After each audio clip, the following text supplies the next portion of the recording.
Hey, what's up everybody? Hope you're doing well. We've got some new features for the website builder when it comes to adding shadows to boxes and sections of text. Let me show you how it works. We're going to hop into a website here. This is again on the website and the funnel side of things. And once our site loads, we can select anything like a section of text, buttons, headers, columns. This will apply to basically anything. We're going to go ahead and select an image right here. And on any of your elements, if you go to the advanced section, you will see the new shadow interface right here, which is really cool. It's going to allow us to create shadows and add shadows to our elements on our websites in a way that's a lot easier than it was before. So as we can see here, for things like images or anything that doesn't contain text, we'll have the ability to add in box shadows, but we have way more control over it now with this new interface. So right here we see shadow, we see box shadow. Right now this has just an outer shadow on it. And we're going to see a plus and minus right here. So if you click the minus on any of these, it's going to remove a shadow from the object that you have selected. If you click plus, then it's going to add a new one, and you can add as many as you'd like. So I'll get a little bit into that a little bit later. It's pretty interesting. But if we go ahead and drop into any of these, we can select the shadow that we have added. And here we can see this functionality where we can change the X, we can change the Y, blur, and spread all by pixels along with these little sliders, which makes it really easy to adjust things on the fly.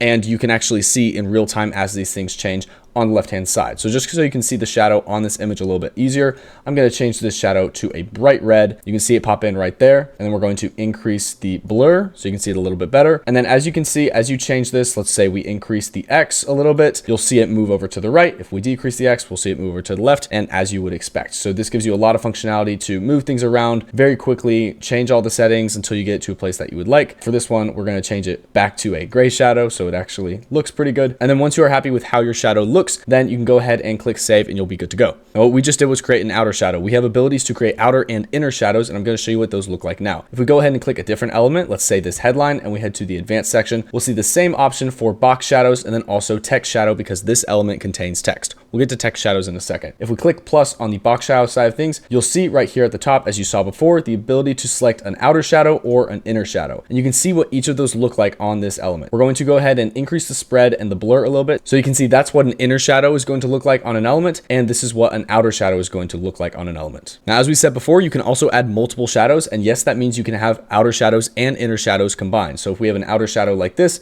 we can click plus again. We can click this second object for our box shadows, and we can switch it to an inner shadow. Now we're going to get some interesting effects whenever we start messing with this. So make sure you just mess around and get something that looks right, because obviously that's not going to look great. So for example, maybe on this object, we want to have two different colors on our shadow. Maybe we want to have a red shadow that also fades into maybe a green shadow. So we can create our red shadow right here. And then you can see we can create these really unique effects where it has something like a green shadow on top and a red shadow on bottom. There are some cool use cases for that ability to have multiple shadows. And lastly, we have the ability to create text shadows. So if we click this section of text or any element that contains text, then you will see the functionality under advanced and shadows for text shadows, and they function pretty similarly. You can add as many as you would like. And whenever you add these shadows in, you will see them added to the section of text, and you can make the same sort of adjustments. The only thing that you can't change is the spread. So as you can see, we have the same sliders. If we increase the X, then it'll go to the right. If we increase the Y, then it'll go down. And we can change the same settings like blur and color as well, just as the same as we can with box shadows. This is a really cool new user interface for shadows. I'm sure you've messed with it already, but if you haven't, go ahead and head into your websites or funnels, mess around with your shadows. It's super cool. And if you have any questions about it, leave a comment. As always, thank you for watching.